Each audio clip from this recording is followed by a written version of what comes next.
Live from the Coachella Valley, time for another hour of the desert scene. Art exhibitions to modernism, music festivals to live theater, big screen, little screen, and very little screen. This is The Culture Corner with Bonnie Gilgallon and Brayan Mendoza. Here's Bonnie and Brayan on iHub Radio.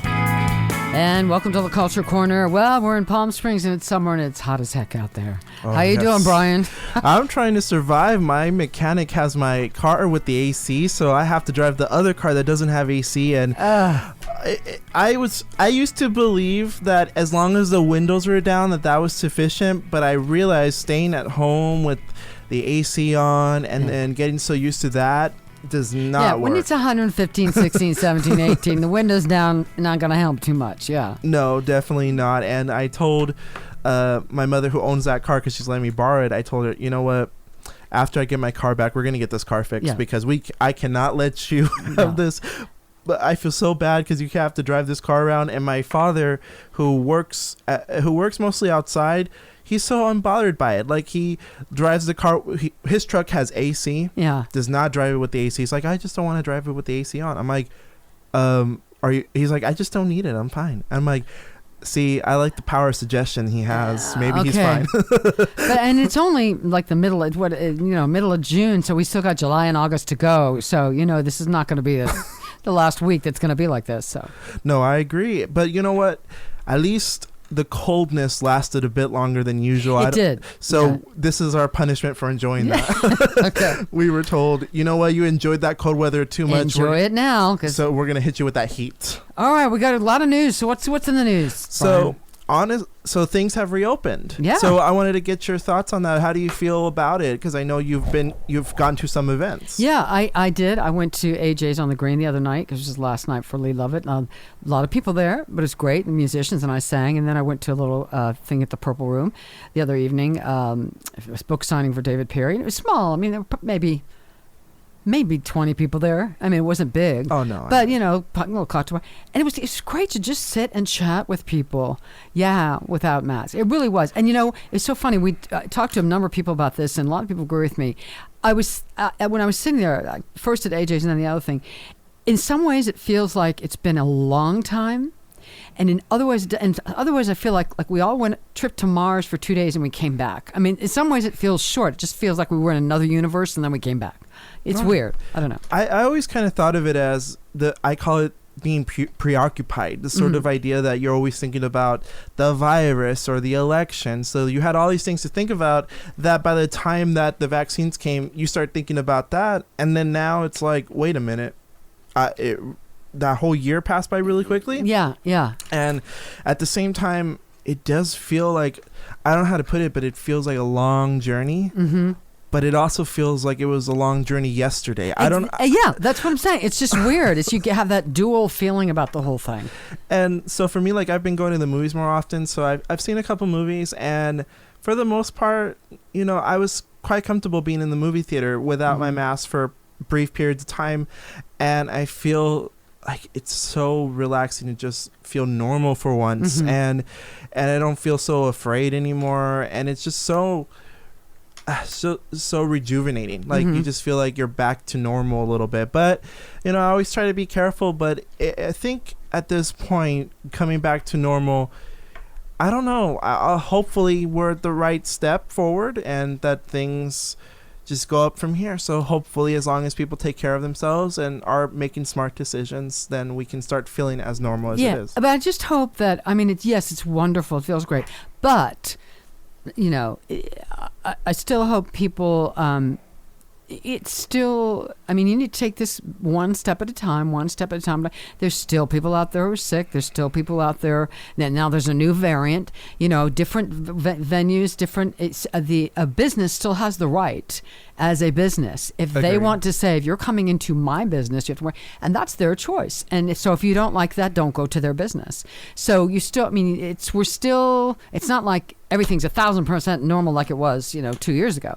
So you have to take it step by step. You're right. Stay healthy, take care of yourself, be respectful of other people's opinions, other people's health, and the decision of an individual business. You're still seeing stuff. I saw something the other day in the news. Somebody got shot and killed at some store over a mask argument. And it's like, it's not worth that. My gosh. And, I always said to myself that sometimes... things go crazy when someone shoots another person just for wearing a mask, or for the chicken burger 2 years ago when that Popeye's burger came out and this woman shot another person in line, which seriously, you've got some serious issues that need some major therapy if you're going to shoot and kill someone over a stupid sandwich or a mask. Agreed. And I think you pointed out something that I really find that no one's really talked about, which is the right of businesses and theater venues and movie theater venues. Because for me, I still will always respect what a business wants me to do. Like, I go to Walmart, put on a mask. But if a theater venue gives me more freedom, then of course, maybe I'll take off my mask while drinking something, And the people that think about it, almost every store in the universe, unless it's on the beach, and even some others say no shirt, no shoes, no service. They have the right to say that, just as they have the right to say no mask, no service. It's their right as a business to decide what happens inside their doors. No, and I agree with that. So I'm glad that we're at a point where things are a little bit more, I think, funny enough, ironically, the people who were against masks, this is their time to actually kind of realize that they eventually got to the point that they wanted, where it's now more of an individual choice, and people who are vaccinated, who choose to get vaccinated now have more, leeway to do stuff. So I'm always very, personally, I'm glad that we're at the point where businesses now have the freedom to do so. And I'm glad a lot of businesses are still using the mask mandate for themselves, and that it's no longer, it's no longer the talking point of it being government overreach is over. So now, if you're not into masks, I get it. It's hot outside, you don't want to wear one. But, do research on businesses that may be able to accommodate that for you. So I'm not saying that you're necessarily right or wrong for not wanting to wear a mask in the heat. I get that. But just be sure to, do business with a business that will accommodate that for you, like whether or not you get to sit outside with the mist, something like that. Exactly. And people, it's interesting, this whole thing, well, I think it started before the COVID, but we won't get into that. But there's some people who just have this mistaken belief that their personal opinion and their personal rights take precedence over everything else. Guess what? It doesn't. No. A business, and if you can stand there and scream outside the door of a business all you want, it's their right. So go somewhere else. No. You don't like it, go somewhere else. Do not go in the door and start screaming at the manager or shoot the clerk because they're telling you to wear a mask in a private business where they have the right to say that. And of course, you have your social media to always give a review or something like that. Up to you, Absolutely. And talking about opinions, this upcoming Sunday is the unveiling of Marilyn Monroe, the Marilyn Monroe statue in Palm Springs. It's come back. It's come back, and it's going to be over in Palm Springs. So, from what I remember, I don't know the exact spot, but it's kind of near. So it's still near the Palm Springs Art Museum, correct? Yes. Is it kind of like next to it or behind it? I'm trying to remember exactly where. It's near it. Near it. Okay. So if you go to the museum, you'll pretty much be in that area. So the unveiling is going to be from 7 to 8 p.m., which I'm glad it's at night, but it's still hot outside. Yeah. I mean, unreasonably hot. But Marilyn Monroe has had a long journey here. Now, we'll get the not so difficult part, which is the fact that a piece of plastic burned off the other day. Did you hear about that? Yeah, what was that? What was up with that? So did someone set that on fire deliberately? Or? No, it just got hot outside. Okay. It was that hot outside where the plastic just burned. Wow. And I'm not surprised because when I go in my car, my phone overheats in the car. So no, thank you. Yeah. But the other thing is the planned protest on that same day. It's going to be from, 6 to 7:30 at the statue base outside the Palm Springs Art Museum. So there's going to be a little protest, and it's going to be mostly held by the Women's Los Angeles, the Women's March Foundation, the LA chapter, along with various coalitions in the Valley, which, you know, their argument is that they feel that that the statue comes at a time where it's no longer appropriate, and they say that this, I'm going to quote the actual president of the foundation, "This particular statue, the way it is built, is misogynistic. We are also no longer in the 1950s. There's also a Me Too culture going on. We are demanding respect for women and public spaces, which should be part of it as well." And that it has started some controversy, and I think that hopefully next week or in the coming weeks we can invite someone who does not support the statue. But I think that, I'm gonna be honest, I think that I understand the reasons more so than I agree with them. I think that, like, I've read a lot about Marilyn Monroe, and I am a big fan of hers. That I think that in some ways the statue, that moment, the 7-year itch, that moment from the 7-year itch, was a positive one, because her husband Joe DiMaggio had kept insisting on her not doing that scene and not doing it. And then that was a scene, one of the few times where she actually wanted to do a scene, and she did it. Yeah. And she asserted her independence to a certain degree. Yeah. Yeah. And that's why I view it as empowering. But I do understand that maybe I would have probably picked a scene from Bus Stop, which is her favorite movie of her bunch. But no one's really seen that movie compared to the 7-year itch or something like It Hot. So I don't know. I feel like the person who has the most say is Marilyn, but I wanted to get some of your thoughts on this. Well, you know, I understand the viewpoint of people who don't like it and protesting. I get that.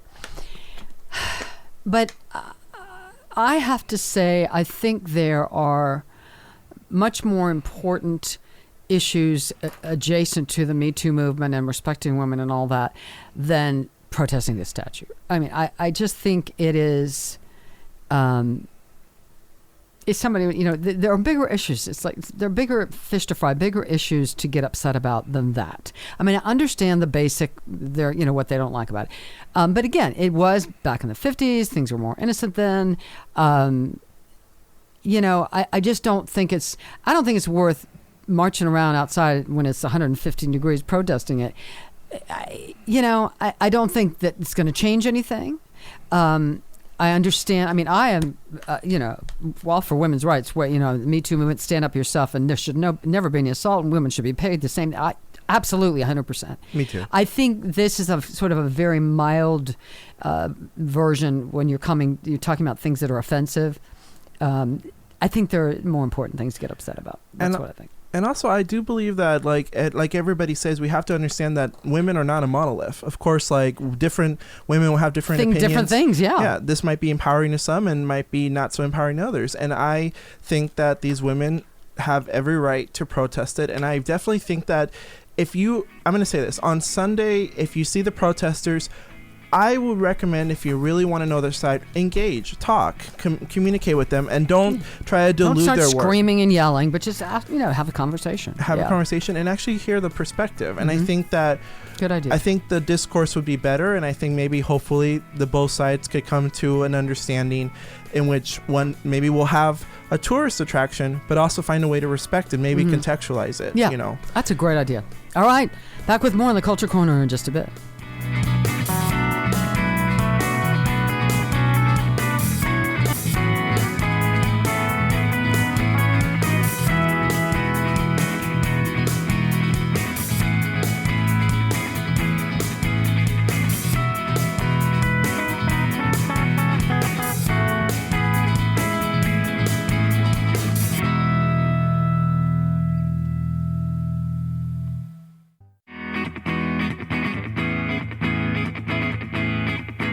You're listening to Bonnie Gilgallon and Brayan Mendoza, talking arts and entertainment on iHub Radio's The Culture Corner. Here are Bonnie and Brayan. Hey, we're back on The Culture Corner. Hey, why don't we talk about somebody that passed away, Ned Beatty? Okay. Now, did you ever see Ned Beatty? What are some movies that you like of Ned Beatty's? I know that You know, I have to say, because I believe he was in Deliverance, wasn't he? Yes. I've never seen the whole thing. Isn't that awful? I've seen parts of it. Never seen the whole thing. Got to rent that or something.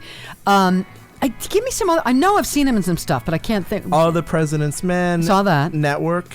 Yeah. He was also in Superman the movie as like the incompetent henchman of Lex Luthor, played by Gene Hackman. Okay. He was in Rudy, Back to School, and he played a evil talking toy bear in Toy Story 3. Oh, okay. He played this evil talking teddy bear, and he is so, I don't know, he's one of those people, one of those characters that I was surprised when I heard Ned Beatty voicing it, because I was like, really? Like, he's doing that voice?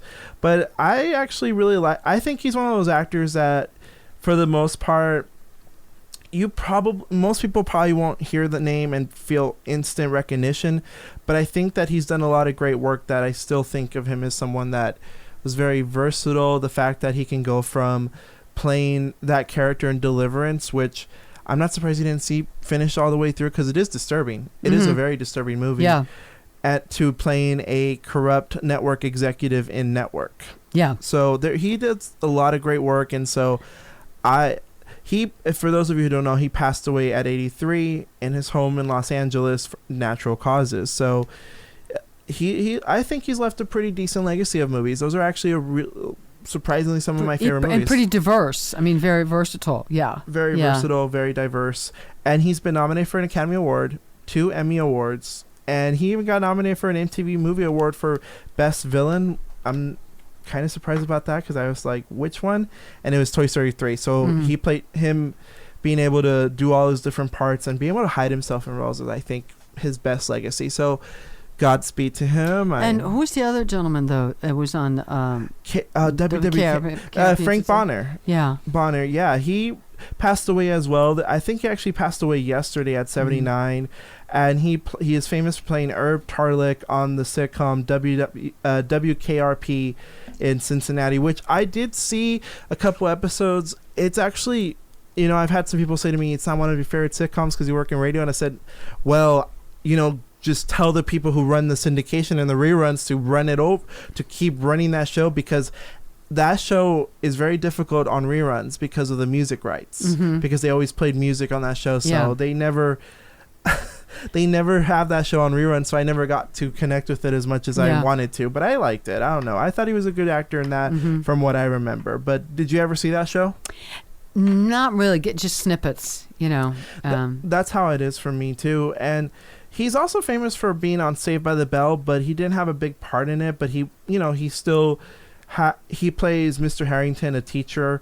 But for the most part, I think that he's mostly just famous for WWKRP. So there's that. But otherwise, Godspeed to both of them, and I really wish their families some peace and all that. But absolutely, I wanted to talk about a story that I actually thought was really interesting, which was Paris Jackson actually talks about the fact that she suffered from PTSD because of the excessive paparazzi that came to her as a child and as an adult. And I wanted to say that it adds to this conversation about Britney Spears and Nicole Richie and Paris Hilton, where women are constantly harassed by the paparazzi for their personal lives, and the fact that Paris Jackson feels this way. It's actually kind of sad. So, and for those of you who don't know, Paris Jackson is Michael Jackson's daughter. Yeah. You know what? I tell you what, it's one of those, once again, reinforces to me. I mean, I'm a performer, I'm a singer, I'm an actress and all that. And I realized way, way, way back that I was probably never going to get to those kind of heights. But you know what? I wouldn't want to. I wouldn't want that kind of pressure and stress and just, God, and not letting... I wouldn't want it. God bless her. I mean, I just think that's a lot to deal with, No, and I agree with that, especially since she was a child. And I feel like, for me...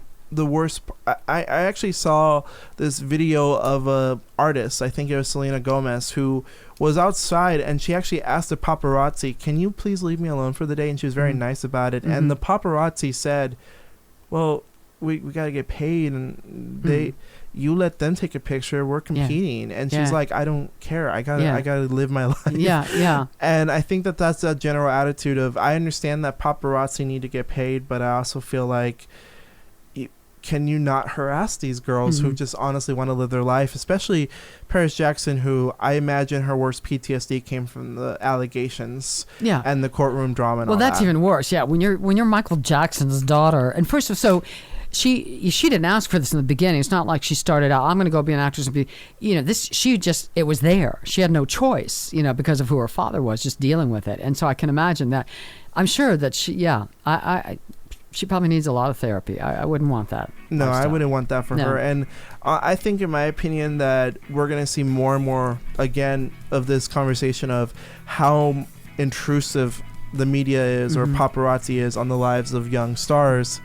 And I think eventually we'll have to come to that point where we have to realize, are we as the audience the ones supplying the fuel for that type of to a large PTSD? degree? That's why you see that some of these big stars, they retire to a ranch in Montana and you never see them again because they've had it. There's like, I've had it with that. That's true. But hey, we have a guest coming up. We do, an author, yes.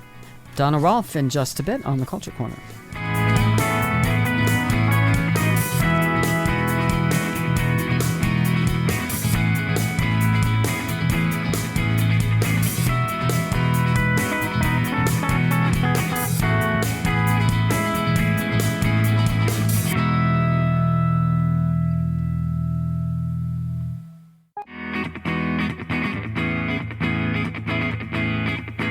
The curtain rises on local and regional arts and entertainment. From music to theater, films to fine art, it's the Culture Corner. Get connected. Call 760-544-TALK. That's 760-544-8255. Here's Bonnie and Brayan on iHub Radio. And we are back on the Culture Corner. We're now joined by an author, Donna Rolfe, who has a book called Out of My Mind. And we actually found Donna through Carol Teitelbaum, who was on last week. Hi, Donna. How are you? I'm good. How are you doing? Good. So I'm looking at this. This sounds like a really interesting book. A myriad of diverse topics. The Roaring 20s, relationships, nature, aging, music, and many more. Written over a span of years, filled with humor, wit, and so what made you decide to write this book? Well, I've been writing for a long, long time, and I just started compiling all of my different musings, and I decided to make a collection and put them in a book. So, with nothing else to keep myself busy during the pandemic, that's what I went and did. So it's kind of like a little series of short little essays on different topics, basically? Yes, that's what it is. Insights and commentaries, yes. And so tell us about, when did you first start writing, and are you a native to the desert? And tell me about the kind of stuff you started writing in the beginning. Well, in the beginning is way back when I was a little girl, and I just would make some little poems up for my mom or dad for their birthdays. And then after I became a mom, I started writing. I would tell my kids bedtime stories, and then at some point I decided to start writing them down. So I actually started with the children's stories, which I have a whole slew of. And then I started reaching out to the topics that were going on at the time. And there's so many things going on. So my mind just kept pumping me with the other ideas. And I just started writing about the different topics. And as I was growing older, I got into the aging bit and all the different things. And there were so many of them, I decided, why don't I just, put them into a book? So tell me about your so if you've had several books published, yes? Or this is not your first book? Nope, this is my first one. Really? Wow. Yes. Good for you. So now, did you self-publish or did you go through another publisher? Well, and through a publisher, yeah.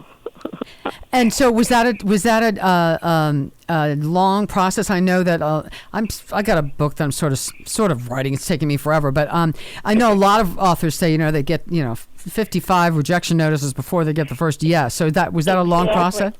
Absolutely, yes. You get lots of I got lots of rejections, and finally, I was able to find a publisher that I could work with and could work with me, and we got it together.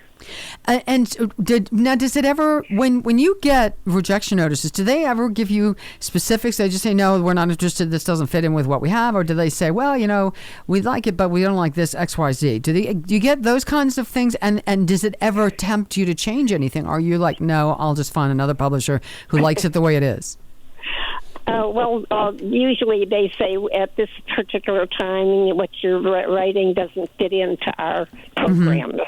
Mm-hmm. That's a nice way of saying forget it. Yeah, yeah. Yeah, right. But no, I just, there wasn't anything I could really change because my writing is done in rhyme form. I don't consider myself a poet, but when I write, it's just the way my mind works and my head works. I just start to write, and it comes out in rhyme form. And that's how it is. So I just go with it. Well, I love that. So yeah, I do too. So, Donna, where are you from originally? Are you a desert native? No. I'm originally 100 years ago from Chicago. Ah, okay. What brought you out to the desert? Oh, that's a good question because I love the water. So what did bring me out to the desert? Well, it just happenstance. We happened to find a place here. We were ready to move, and it turned out that this was where we settled. So. And so tell me about when you started writing. Did you ever, I know you started very young, did you ever take any creative writing classes, or you just had a flair for it right from the beginning? No, I never took any writing classes. I didn't even know I had just started writing, and it just kept coming and coming. And then at some point it was like, and even my kids would say to me, Mom, why don't you see about getting published?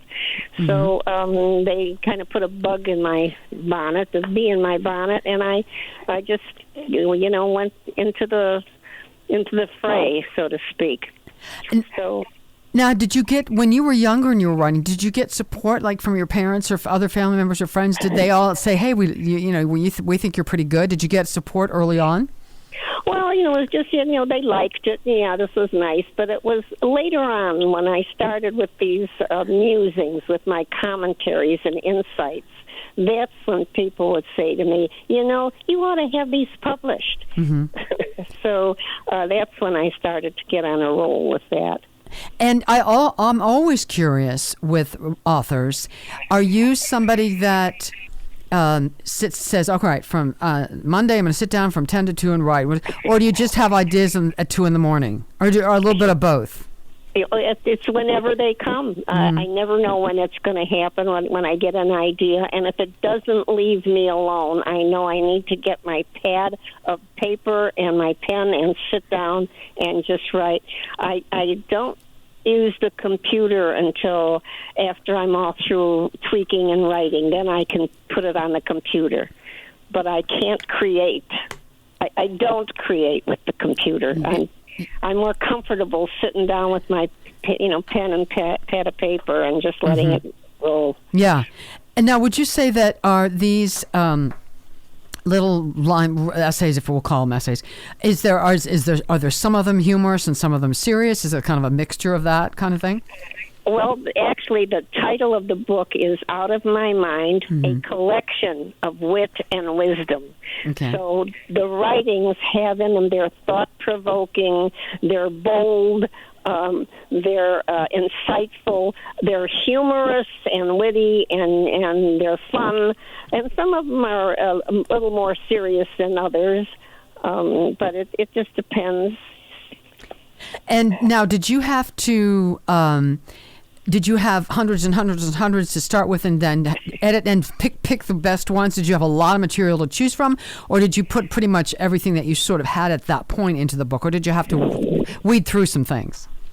I had quite a number of them, and I pick and choose, and the ones that I thought would work well in the book, I chose those.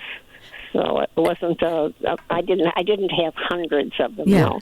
And how many pages is the book? Is it kind of a small book, or is it pretty long? It is a small book. I call it. It's little, but it's loaded. Okay. It's only like 75 pages. Okay. But it's got. It's a fun book. I think it's a great little coffee table book because you can pick it up anytime. It's a great book to share with people, to give as gifts, and there's just a lot in it. As I said, it's little, but it's loaded. I love that. Now, so do you have, since you've been writing for so long, I'm sure you have other things percolating in the back of your mind. Do you have another project that you kind of want to get rolling on? I know you're still enjoying this book. Did the book just come out? Has it just been released? It came out in February of this year. Okay. Yeah, so lots of things have been happening since then. And as far as my other things percolating, what I would like to do is get some of these children's stories into print because I think a lot of them are fun, and I think kids would enjoy them. Yeah. Now, I may have said this, I might have missed it. Did you write children's stories for your own kids when they were little? Yes, yes, I did. And then actually, when we all got older, the kids would say to me, "Mom, why don't you just sit down and put these on paper and see about publishing them?" Well, I started to write them and put them down on paper, and at some point, I started to send some for submissions. That didn't work. So, or I should say, I got so many rejections and the timing and all. And I just started doing my other writings and musings, and I just went with that for right now. Okay, and so where can people get your book? That's important. We get that out there. Yep, Amazon.com and all other platforms. Okay, so is it's not going to be sold in actual physical bookstores like Barnes and Noble or anything like that? Maybe down the road. Yes, it should be. And actually, I think if you would call Barnes and Nobles or go in there, they would order it for you. Okay, super. And so, who is your publisher? Who did you end up going with? I went with Teitelbaum Publishing, and they're my publishers. Okay, great. Yes, Carol. We had Carol on. I think it was last week. Excellent. And so, have you ever thought about actually doing a full-length adult novel? Is that something that you thought about? I thought about it, and it's in there somewhere at some point in time. That might be something I'll do. Right now I'm, just concentrating on this. And so, do you have book signings scheduled in town anywhere coming up? Well, at some point I am going to get in touch with some of the bookstores and find out about doing some readings or signings. Good. I think that's important. So what advice would you have? A lot of people say, gosh, well, I write, or I think I have a book in my head. And a lot of people that say that. Very few people, I think, ever really follow through. But what advice would you have for somebody who's listening to this, just thinking, gosh, I write a little bit. I've got all those little things, scraps of paper and notebooks. What advice would you give somebody who's got some stuff in the back drawer and thinking about it? Well, stop thinking about it and just go do it. You got to start, knocking on the doors, sending out submissions. Just, no matter how many rejections you get, just got to keep at it. Hey, didn't J.K. Rowling? Didn't she have 26 rejections? A lot. She had tons. Those people must be kicking themselves. Yeah, and she was like starving. I think living in her car or something. I know. Incredible. So. Don't let rejection stop you. Just if you think you've got something that you'd like to get out there and you want to share, just keep on keeping on. Now, do you have other people in your family, your kids, anybody else literary oriented as far as writing? One of my daughters is a writer. She doesn't have anything published as yet, but she is an excellent writer, and she's working on some stuff right now. Do you give her any advice? If she asks for it, I do. I try not to give it if it's not asked for. Yeah. Well, I've got to get this book. I love this title, Out of My Mind, a collection of wit and wisdom. Topics: the Roaring '20s, relationships, nature, aging, music, and many more. A life filled with bold adventures. What's the boldest adventure you ever had? Can you give us a short version? Well, one of them was that I took flying lessons and I soloed, and that was an amazing thing for me because I was up there and wondering, what the hell am I doing up in this plane all alone? Good for you! Wow. Yeah, but I did it, and I'm glad I did it, and it was fun. Well, good for you. Yeah. So that was one of the adventures, and I've had many more. Well, all right. Donna Rolfe, the book is Out of My Mind, a collection of wit and wisdom. You can get it at Amazon.com and all platforms, and hopefully down the road also at Barnes & Noble. We may be hearing about some book signings. Thank you so much for being with us. What a joy to talk to you. Thank you for inviting me. Congratulations and future success. All right, we'll be back with more on the Culture Corner in just a moment.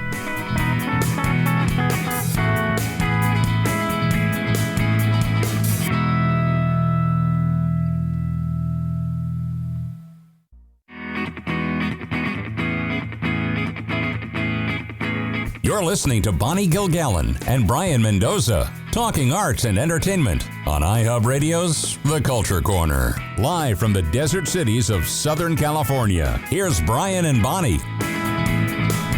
So In the Heights, now that has recently been turned into a movie. So for those of you who don't know In the Heights is this I wouldn't say mega successful, but relatively successful musical with music and lyrics by Lin-Manuel Miranda. And from what I remember, I think it first premiered in 2005 in Waterford, and then became in 2008 a Broadway show. So the show did it win some Tonys? I think it won some Tonys. Yeah, I think it did. It got nominated for 13 Tonys and it won 4 of them. Okay. So I think from my understanding, it won Best Musical, Best Original Score, Best Choreography, and Best Orchestrations, and then Best Sound Design. And then Lin-Manuel Miranda himself was nominated for Best... he won for Best Original Score, obviously. And he was nominated for Best Leading Actor. And he was actually the lead when it first came out. Now that he's in the... Now that the movie came out, even though he still consults and all that, he's not the director, but he is still someone who's very actively involved in that property. So even today, you can still see him as sort of like the creator, that mind behind the musical. And you have seen this musical before, have you?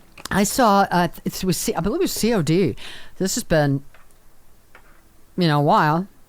9-10 years or whatever. But I saw a live version of it. It was quite good, actually. And for those of you who don't know, for the most part, In the Heights follows the lives of a group of various characters in the largely Dominican community of Washington Heights and Upper Manhattan, New York. And it just follows them trying to live their lives as both migrants and first-generation kids, trying to sort of live their life and trying to understand things and complications of being Dominican Latino in New York. And so for the most part, it was a hit. And there have always been those critiques of it that, it's about Dominican people, but then it doesn't have dark-skinned Dominican people. Like, it's always been very like, let's get Puerto Rican actors or get non-Dominican actors to play those parts. And for the most part, for the most part, a lot of Dominican folks are darker skinned, that they are more leaning towards black than brown. And so there's always been this criticism. And now the movie came out and Lin-Manuel Miranda is kind of taking a step back with it, saying that he does apologize for the fact that in the actual film that there's not enough black representation with the Latino actors. And I do want to iterate to our audience that being Latino and black are not separate things. You can be black and Latino, just like how you can be a black Mexican. Yeah, a lot of you can be a number of things, And so for the most part, a lot of criticism was thrown at, that he didn't feature enough black actors in the story. And it's been this conversation, and even Marita Moreno, who I love, actually had to take a step back too, because she said on there that she was doing an interview and she said, they're never happy. He has opened up the gates for a lot of Latino actors and actresses to come in and perform, but they're never happy. And then she took a step back and actually said, you know what? In hindsight, they're right. Like, even though he opened the gate for some Latino people, there's still some people out there that just aren't getting through. And even Lin-Manuel, how he's Lin-Manuel Miranda. It's a tongue twister. Yeah. Lin-Manuel Miranda. He actually said in an interview, "I'm truly sorry. I'm learning from the feedback. I thank you for raising it. I'm listening," because he did say that, yeah, you're right. I didn't have enough Afro-Latinos, especially for a story about Dominican individuals. And so, as Latino myself, I'm not Afro-Latino, but I've always been very receptive to In the Heights, and I've even West Side Story. Like, I have my issues with West Side Story, but I still love it, right? Because it still feels like, it still feels like a story that I connect with because it has Latino actors in it. And In the Heights, I think there's this higher standard for it because of the fact that it is about the Latino characters rather than West Side Story, which is about the conflict between a Latina girl, the relationship between a Latino girl and a white character. And it's that love story, and it's Romeo and Juliet. So that, in that case, I don't connect with it as much because the Latino characters, they're depicted far more aggressively in West Side Story, whereas in the Heights, you have villains, you have heroes, you have rich characters. So I understand there's more pressure on that show to be more accurate than, I'm sure, West Side Story. When that comes out, no one's going to say anything about lack of Afro-Latinos because they're probably like, you know what, it's outdated for different reasons. We don't have to critique it for the one reason that it might not be best at. I just want to say the thing that I appreciate and admire about both in this whole story, Rita Moreno and Lin-Manuel, is acknowledging being able to listen to the viewpoint of some people in critiques and say, you know what, you might have a point, and maybe next time, to at least acknowledge. I mean, we're evolving. We're all evolving. I don't like the word political correctness, but respect for differences in people, whether it's gender, sexual preference, heritage, whatever it is. Acknowledging that everyone wants to be seen and heard and recognized for who they are. And we're all evolving, and people make mistakes, and it moves slowly. Sometimes it moves slowly to get to the point where we're inclusive, but at least have them both say, you know what, you're right, and we need to do better next time. I think that's great. I have great respect for that. No, I definitely have respect for Miranda and Moreno because I think I have a lot of respect for Moreno, especially because she had a knee-jerk reaction to it, and then she decided, you know what, I'm going to apologize, because I think her apology was very sincere. And I'm not saying this apology is for me, because for the most part, I'm Latino, but I'm a light-skinned Latino, so I will see more movies with my skin tone and my experiences than, let's say, someone like I dated someone who was Afro-Latino. They won't get to experience that sort of thing as often. And with something like Pose, for example, the TV show, they have Afro-Latinos, and I love the fact that they have their lives and they have like successes and failures, and I think that that's great. And in the Heights, I think a lot of people felt this could have been an opportunity to be inclusive. And in the case of like, there are certain issues, like there was an Afro-Latino actor and their mom in the movie is played by a non-Afro-Latino actress. So I think that they make a lot of mistakes. And when the Broadway show comes on, people critique me for saying this, but I do have an issue when they have non-Latino actors in the parts of that musical, because I feel like a lot of theater companies make the mistake of darkening the skin, and I don't really like that, to be honest with you. And the musical itself, it's because it's so good that people wanted to do better. And it's and from what I saw, I didn't see the whole movie, but I saw a glimpse of it because I haven't had the chance to see it. It looks great. I think it looks marvelous. And so, like you said, we got to evolve and improve. Sometimes it takes a while, but at least let's move forward and forward and forward. But being able to listen and be open-minded about, yes, maybe further changes still need to be made is great. Yeah, and the idea isn't to exclude light-skinned Latinos. To include everyone as much as possible. Exactly. Yeah. And in the case of Miranda and Moreno, acknowledging that there's always imperfections in your work. We can always do better. Exactly. And who knows, maybe next project, Miranda will have far more representation. I bet he will. Hopefully. Hey, we have a guest coming up in our next hour. Kitty Murray-Walensky talking about a big hot cabaret show this week, and she's fabulous. She'll be up in just a bit on the Culture Corner.